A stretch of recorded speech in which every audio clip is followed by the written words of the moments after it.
Welcome to the Neon Revolt Show.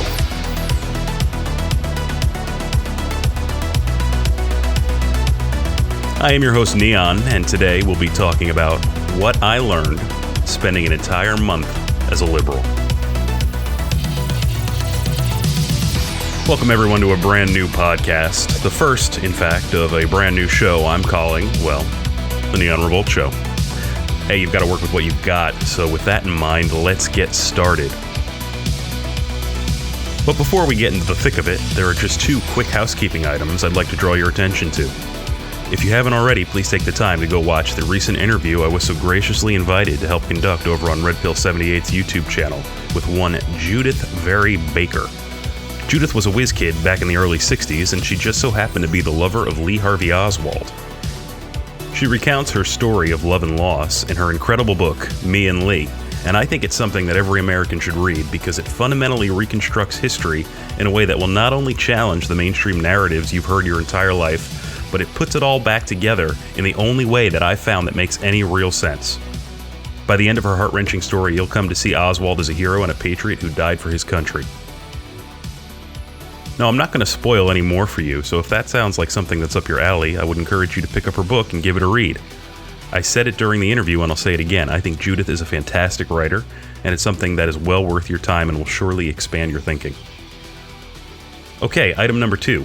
I published an article recently on my site, neonrevolt.com, where I stated my intentions to really do my best to get back at the article writing thing that so many seem to enjoy and gain so much from. I had also hoped to set the record straight on a few fronts, so if that's something you would like to check out, you can see what I'm aiming for. You can find that and all my other articles at neonrevolt.com. Alright, now on to the show. Readers of my frequent Gab postings will no doubt be aware of what a time I've had these past few months. Between getting the coronavirus quote-unquote pandemic so wrong, a story I may be able to talk about someday, and then trying to focus more on stock trading and seeing everything go south so fast, I had genuinely come to loathe everything Trump and by proxy Q. It was the first time I'd ever experienced these kinds of negative emotions towards the man and the movement, and I think it was the double whammy of both the virus and the collapse of the economy that had really just got to me. In the interest of full disclosure, yes, I had thought that Q and Trump had lost control. I've never been one to just trust the plan, which is partly why, over these past few years, I've tried to work so hard to help this movement. It's precisely because I do not trust any plan that I have chosen to print and publish and run the groups I run in order to try and support the movement when and where I can. Think about it this way. If some stranger approached you and asked you to get into their car and that they were going to take you to a really awesome destination, would you do it just because they asked you to trust them? I know I wouldn't. And while I'm not trying to compare the likes of Q to some predator with a van, he's still a government employee, and there are not all that many of them that I trust at all. In fact, if you consider yourself a red-blooded patriot, that should automatically come with a healthy dose of skepticism and even paranoia. Because how many times have we heard, "Hi, I'm from the government, and I'm here to help"? The point remains. We still don't actually know who Q is, what the plan actually consists of, or where precisely we're even headed. All we have are promises that it'll be great, hints to tide us over in the meantime, and endless refrains to trust the plan. Again, maybe you're different from me, but trust in some unknown government entity is just something I don't think I'm even capable of. So inasmuch as my values and my goals have aligned with Q, I've tried to help. Now don't get me wrong here, I definitely believe Q is part of the Trump administration and has regular contact with the president and does have a plan that they intend to carry out. That doesn't necessarily go hand in hand with the belief that they will succeed in their efforts, let alone succeed for me to be around to enjoy the fruits of that success. No, at best, I believe in a synergy between Q and the efforts of Anons on various fronts to bring about the results we would all like to see. I don't see that success as a guarantee. So that's the irony and the tension behind what drives me to try to do what I do in this movement and as a writer and a researcher. But after 3 years of almost no results on any front that we'd all like to see results on, the reposting the likes of dancing grandmas on Twitter who think they're from the planet Alamo and who convulse on camera like they're doing their best impression of Elaine from Seinfeld, and no Q, I'm not ever going to let you live that one down, on top of, at the time, crashing economies and growing coronavirus panic. I'll have to admit, I thought Trump and Q had been completely blindsided and had lost the plot, and that they were caught unprepared for something even the looking glass hadn't shown either of them. I'll go so far as to say I even thought that Q was just a psychological operation to help Trump harness the power of Anons in order to produce free content and memes for his re-election bid. Anons which he was willing to throw away at a moment's notice the second they became politically inconvenient, and swap them out for more middle-of-the-road conservatives like Charlie Kirk, whose positions waffle the second a slight breeze blows in. I don't know about you, but I've been tossed out and rejected my whole life, so the thought of it happening again, that Trump was just treating Anons as another expendable resource on his road to re-election, well, that just hit me particularly hard. This dissolution, combined with my own personal losses during the time and the increased normie presence in the movement, just really turned me sour on Trump, on Q, and the entire movement. I thought that the cabal had scored a victory and that they managed to bring whatever plan Q was advocating to a screeching halt. And now all we had to show for everything was 4 years of wasted time. Maybe the critics were right. Maybe Q really was just a pacification tool designed to keep right-wing anger down and the people in check who would otherwise rise up. And to make matters that much worse, this all landed at a moment when I was just starting to feel, for the first time in over a decade, that my life was starting to come together. But no, the cabal had blindsided everyone, and Q was nowhere as seemingly omniscient as he was before. So I'll admit it, I was mad. I was mad at Trump, I was furious at Q, and I wanted to walk away from the movement entirely. But the real blow came when, on March 23rd, the Federal Reserve announced the start of unlimited quantitative easing. Quantitative easing, for those who are unfamiliar, is basically unlimited money printing by the Federal Reserve. And seeing as Trump had positioned himself as anti-Fed, this felt like a fundamental betrayal. What was worse was that I had positioned myself in the markets to take advantage of a further downside. Instead, what happened in response to unlimited money printing was that the markets basically shot back up to near their highs, detaching them from any underlying economic realities, like thousands sick, millions unemployed. I saw my positions and my once-in-a-lifetime opportunity during my second-in-a-lifetime crash evaporate as billionaires got rewarded with what was essentially free cash from the government, who was, of course, here to help. The one bright spot in all of this was then, as always, the memes. Money printer goes burr will go down in history as one of the greats, and at least I was able to laugh in between bouts of mourning my economic misfortune. You see, I had always been an anti-Fed guy from all the way back in my Ron Paul days. I credit Ron Paul with teaching me about the evils of the Federal Reserve System, mostly through his book And the Fed, but also making me aware of other similar books, such as The Creature from Jekyll Island. So yes, my pedigree is Lolbertard, and yes, I used to unironically believe that married gays should be able to own guns to defend their weed farms, and that all drugs should be legalized, and that briefcase nukes should be covered by the Second Amendment. Thankfully, the foolishness of youth has faded with experience, and now I only believe you should be able to carry a briefcase nuke if you're properly licensed. All joking aside, I bring all that up to say I never ever in my wildest dreams expected Trump to use what I saw as the exclusive tool of the cabal, money printing, in order to achieve a good result.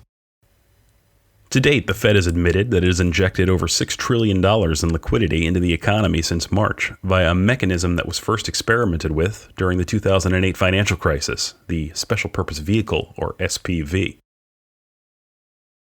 This, combined with things like the Fed's newly minted ability to buy commercial mortgage-backed securities and their overnight repo program, a veritable financial black box if ever there was one, and things like the plunge protection team floating future markets overnight, have led even the most staunch leftists to wonder where this unprecedented money printing and market manipulation will lead us.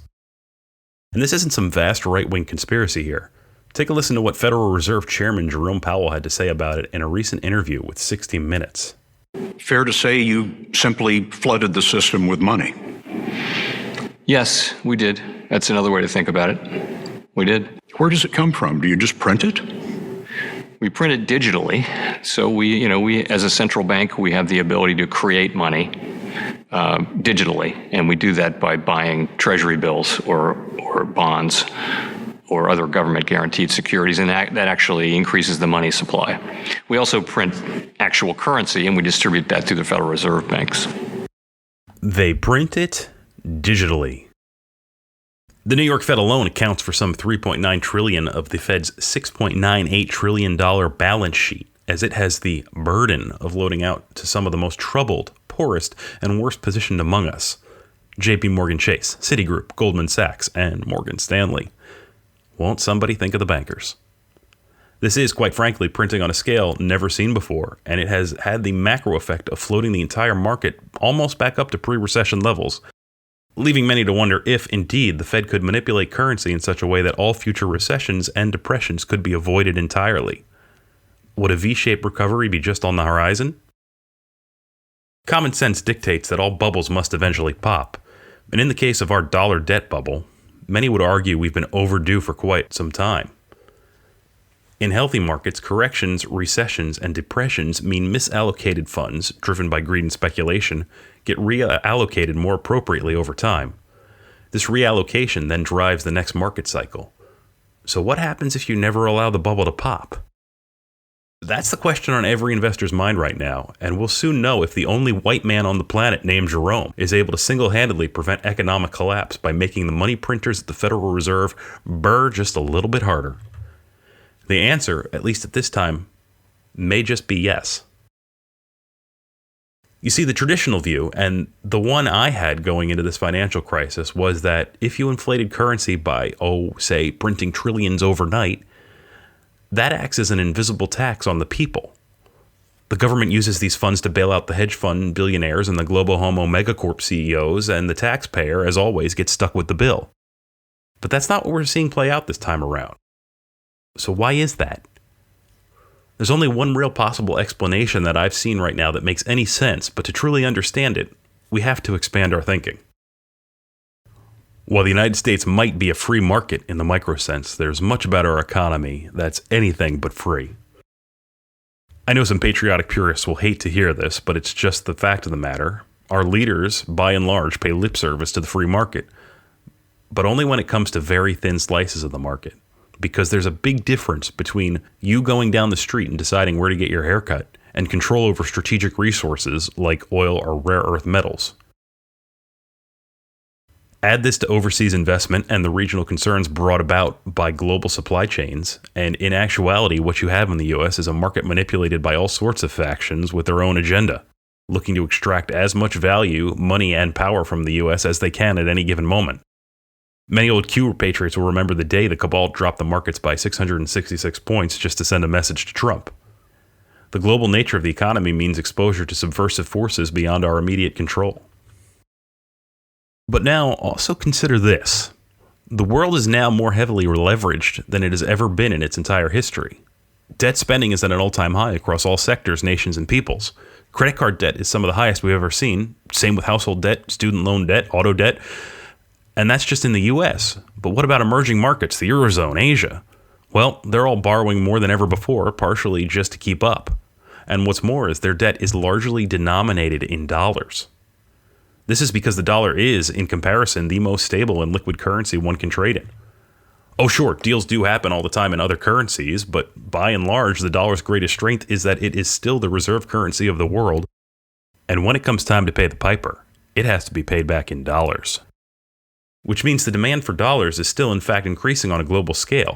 In fact, in the wake of the coronavirus and the liquidity crisis, demand for dollars has grown dramatically.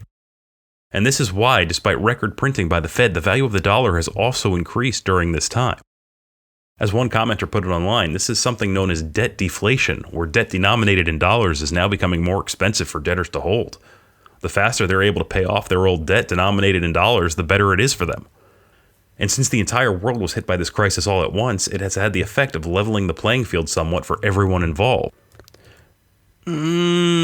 Except for the US, who is clearly in the power position by virtue of having the world's reserve currency. Everyone in the world has been scrambling to keep cash flow going because liquidity is the lifeblood of any economy. And in order to do that, they basically need to take out new debt. But to take out new debt, they need to pay off old debt first. Otherwise, no one's going to be willing to lend to them. And remember, the old debt is getting more expensive by the moment due to the crisis. So contrary to what may seem logical at first glance, yes, Jay Powell over at the Fed is inflating like never before, but that's because he's trying to counter a deflationary crisis like never before. But what about American debts held by foreign nations and the like? Wouldn't that act as a sort of equalizing force? You often hear things like China owns our debt, so surely that must be balancing the scales at least a little. Not really, as it turns out, and this is where modern monetary theory comes into play. Modern monetary theory is like the ultimate Chad of economics. It does what it wants, when it wants, and everyone loves him for it. And when it comes to things like national debt, it just says, hey, no problem, broski. We'll just print a couple cool trill more and it'll all be good. You think I'm joking, but I'm not. Listen to former Fed Chairman Alan Greenspan saying as much on TV almost a decade ago. Are U.S. Treasury bonds still safe to invest in? Very much so. I think this is not an issue of credit rating. The United States can pay any debt it has because we can always print money to do that. So there is zero probability of default. If the U.S. wanted to pay back all its debts tomorrow, it could, simply by turning on the money printer. It's probably not in its best interest to do that all in one go, but it would work. The U.S. will never default on anything. And the irony of it all is that even if the U.S. was to do this, it would likely still be in the global power position because basically everyone else is worse off than we are. This leads to a second factor that is perhaps missed at first glance. Money tends to flee towards stability, and there's no other market on earth that is as stable as the U.S. market. So money is flooding into U.S. markets from the Eurozone, from the Middle East, from all corners of the globe, and this is on top of record retail investment, and Wall Street basically counting on the end of Corona, and all this being a temporary speed bump in a once-in-a-lifetime bull market. There are, of course, growing challenges to U.S. economic hegemony, namely from China, and I may talk about that either in a future episode of this show or in a future article, but by and large, the U.S. is still the BMOC. And that's largely good for the world because, believe me, you do not want China becoming the BMOC. So that's it, right? Modern monetary theory is proven correct, and this and all future recessions must bow before the might of the money printer, right? Well, we're not out of the woods yet. Remember, coronavirus was not the cause of the big market crash back in late February. It was just the catalyst that uncovered a liquidity crisis that had been brewing for a long time. The answer to a liquidity crisis is injecting more liquidity via money printing into the system. But recall, the last time we had a liquidity crisis during the Great Recession, it was the bubble in the mortgage market popping that, at the time, was worth only about $700 billion.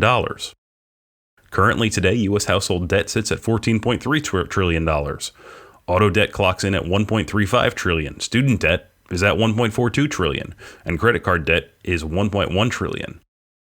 And current mortgage debt is now $10 trillion, which is why the government is offering forbearance for all the government-backed mortgages right now and why housing prices have actually stayed relatively stable. Because homes that would have otherwise had to have been sold, I'm talking about rental properties, Airbnbs, that sort of a thing, at least as part of the first wave, have been stalled for some time by virtue of them being in forbearance. Some speculate that we may see housing prices start to fall within 6 to 12 months as that forbearance runs out. But the point is, basically any of these bubbles popping right now could bring the entire global economy to a screeching halt. I think it's safe to say that the cabal knows this, and this is why they are doing everything they can to make sure that America can't get back to work. They want to inflict mass pain on the American people and bring us into a weakened state so that we will be unable to fight them. And this is ultimately why I think Trump did what I previously thought unthinkable and printed like there was no tomorrow. In truth, there's never been a time to print as much as he has. Of course, there will probably be some long-term consequences for all this. Namely, those who own our debt and who are currently trying to deleverage may reconsider buying new debt from us in the future. This is bad long-term for the hegemony of the dollar. And really, I want you to catch this point because this is where it all culminates. They may try and seek out to replace the dollar with a new global reserve currency that can't be manipulated as easily. But somewhere in the back of my mind, I'm thinking that this is all part of the plan. Because what the U.S. could effectively do in this scenario is create a new dollar with an intrinsic value, that is, a gold or otherwise precious metal-backed currency, and offer it in exchange for old dollars at, say, a 10,000 to 1 ratio, or whatever they wanted to peg it at. But for this to truly succeed, I think it would have to be framed as a once-in-a-lifetime opportunity for all U.S. debt holders. And for that to happen, the U.S. has to keep itself competitive with the rest of the world in the meantime. In other words, Trump has to use every tool in the toolbox to turn the screws on all the other debtor nations, China most of all, to make sure that they can't gain a competitive advantage in this particular scenario. Oh, and boy does he have some big tools at his disposal. The next one being, of course, negative interest rates. Now here's another concept I never thought I would end up cheering, but in this particular worldwide pandemic scenario, negative interest rates make sense. See, the primary effect of negative interest rates is that it now costs banks money to keep money stagnant and sitting in their vaults. If it's not moving, it's costing them every single night. So with negative interest rates, it's much better to get that money moving. In other words, negative interest rates basically force an increase in liquidity by making it expensive to hold money. And during liquidity crises, this helps nations, especially debtor nations, find enough liquidity to keep their economies going and pay back their debts, which again are mostly denominated in dollars.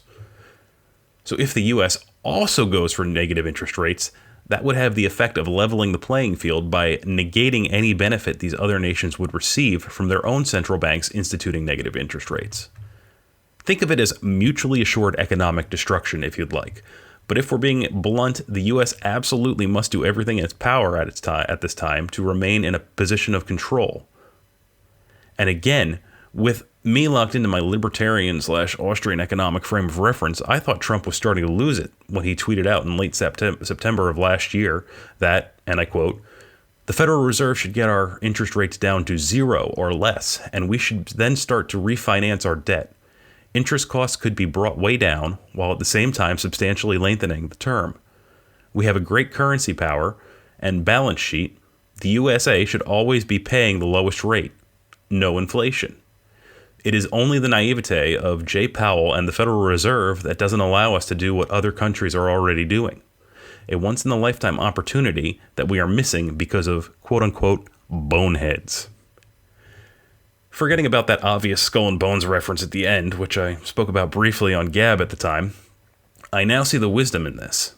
This is about much more than just the US. This is about making sure the US dollar and thus US power will never be supplanted by, for instance, the Chinese yuan.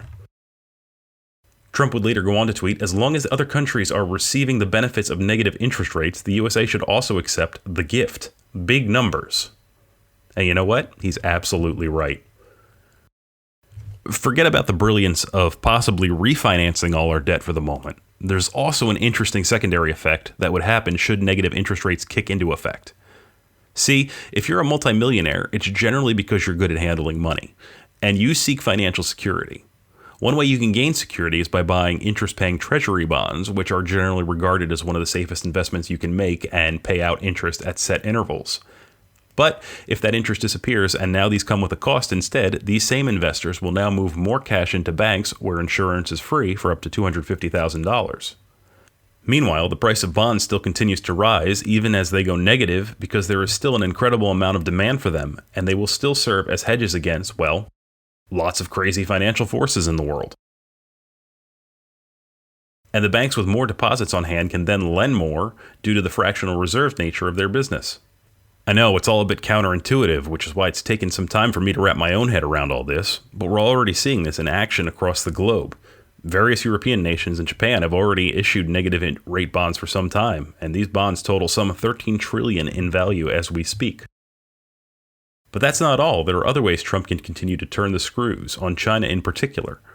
I was encouraged the other day when I saw the Senate passed a bill removing the loophole that had previously existed for Chinese companies to avoid Sarbanes-Oxley accounting requirements, lest they be forcibly delisted from U.S. stock exchanges. For those unfamiliar, there's a set of laws which dictates what publicly traded companies have to report in order to prevent fraud and stop dishonest execs from cooking the proverbial books. But China has been exempt from those requirements because, well, many in our government are corrupt and owned by China. So they basically let corporate China, which remember is controlled by the Chinese government, post whatever numbers they wanted year after year, quarter after quarter, luring American investors with promises of freshly baked tendies as Chinese dragon rose from third world economy to second world industrialized powerhouse. And we all know the Chinese, to be completely upstanding and virtuous, and above all, honest in all their wheelings and dealings, right? This bit of legislation came in the wake of the collapse of Luckin Coffee, often seen as the Chinese Starbucks, where the price of the stock collapsed from around $30 a share to around $2 a share after being exposed for sales fraud by the SEC and subsequently being delisted from the NASDAQ.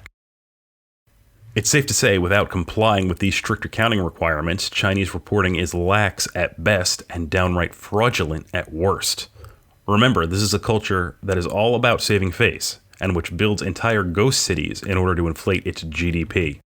You think cooking their books to screw American investors is beyond the pale for them? Fat chance. And beyond that, there's quite a few other things Trump can always do if he needs to. For instance, he can work to get more stimulus checks sent to the people if need be. I don't think he will, because I don't think that he has to at this time. And there's also the issue of House Democrats standing in the way, effectively holding the health and prosperity of the American people hostage. Beyond that, Trump knows the best course of action right now is to simply reopen the country and start aggressively going after any of the state politicians who get in his way. And I don't think he wants his workforce getting too accustomed to free money. He could also issue a ban on short selling, though I don't think this will be as effective as it sounds on paper. All this would end up doing is getting more people to trade on margin, and that, during a liquidity crisis, is not exactly what Trump wants at this time. There's also rumblings of a tax holiday for the American people. Think of it. If your average tax burden is 30% of your income, this means you work 4 months out of every year, each year, before you see a single penny. Forget the fact that the founders are rolling in their graves over such fraud and waste. Americans have been out of work for months now, and if we're going to keep the money printers going at full blast, why not have them print on behalf of the people and give them all a tax holiday at this point? This would be better than any stimulus check imaginable, and some of Trump's advisors have been pushing for a payroll tax for some months now. According to a Fox News report, the payroll tax brings in some $1.17 trillion. That's 35.2% of federal revenue. And a payroll tax holiday would drop the tax rate from 14.2% all the way down to zero. I think that would be pretty huge for Americans right now. And honestly, since we've already printed $6 trillion anyways, what's 1.17 trillion more? And as I'm about to begin recording this, the White House has just announced it's looking at a new tax incentive that would make a portion of income tax free for households who invest in the stock market. So add that to the toolbox as well. So what's the larger point I'm trying to make with all this? Trump is pulling out all the stops to make the economy work for the American people once again. But he has very large global macro concerns he has to deal with, which the average person may not, on the surface, even perceive. What does this mean for the markets? Well, I personally wouldn't be surprised if we see a retest of recent lows again. Lil Yachty is about to release a new album, and if you think I'm joking about what that does to the market, just go look at what's happened every time he's dropped one previously. But in all seriousness, if the cabal wants to push things in that direction, Trump is promising to inflict maximum pain in return. He's still got a lot of tools at his disposal, which I think he's saved up methodically, but he isn't afraid to use them. And then, of course, there's the long-promised end of it all, the replacement of the fiat dollar with a gold-backed dollar. For the first time, I can see the logistics of how such a miracle might be accomplished. And depending on whether or not you believe what BD Anon says about gold, this could be the beginning of an even more interesting scenario than anyone could have previously ever imagined. And even though I got majorly burned on my short positions in March and April, it's still nice to have someone in our corner fighting for us for once. That's it for this, the first episode of the Neon Revolt Show. If you like the show, please remember to subscribe on the platform of your choice. I'll be posting these on Gab, BitChute, YouTube, as well as creating an RSS feed on my website for people to subscribe to directly with their favorite podcast app. So there are plenty of options out there to help you listen to this however you like. My goal is to publish a new episode every couple of weeks in between articles and keep the conversation going, so hopefully you've enjoyed it and found it both thought-provoking and entertaining. My name is Neon Revolt. You can find more of my content at neonrevolt.com. You can also follow me on gab.com, the glorious free speech alternative to Twitter, since I am permabanned for wrongthink on just about every lefty-owned social media site there is out there. If you want to connect with me and the Great Awakening group, Gab is the place to do it. If you're wondering what this whole Q thing is about, I've written an awesome book, which is entitled Revolution Q. You can still pick up a physical copy from Amazon.com, which I highly recommend because it is absolutely gorgeous and the printer did an astounding job. I'm not the only one who thinks so. This thing is really beautiful. Or if ebooks are more your style, you can also pick that up from Amazon, or you can buy it just about anywhere ebooks are sold. So if you prefer Apple Books, Barnes & Noble, whoever, there are like 40 different digital stores that carry it. You'll be able to find it. It's out there. Reviews for the book have been out of this world, and if bestsellers were counted fairly for those like me, the book would have been on bestseller lists immediately after the initial crowdfunding. But the publishing industry hasn't caught up to the reality of the modern marketplace, and it doesn't like competition very much. Despite this, if you haven't read it, pick up a copy today because it is well worth your time. Thanks for listening. Once again, my name is Neon Revolt. Until next time.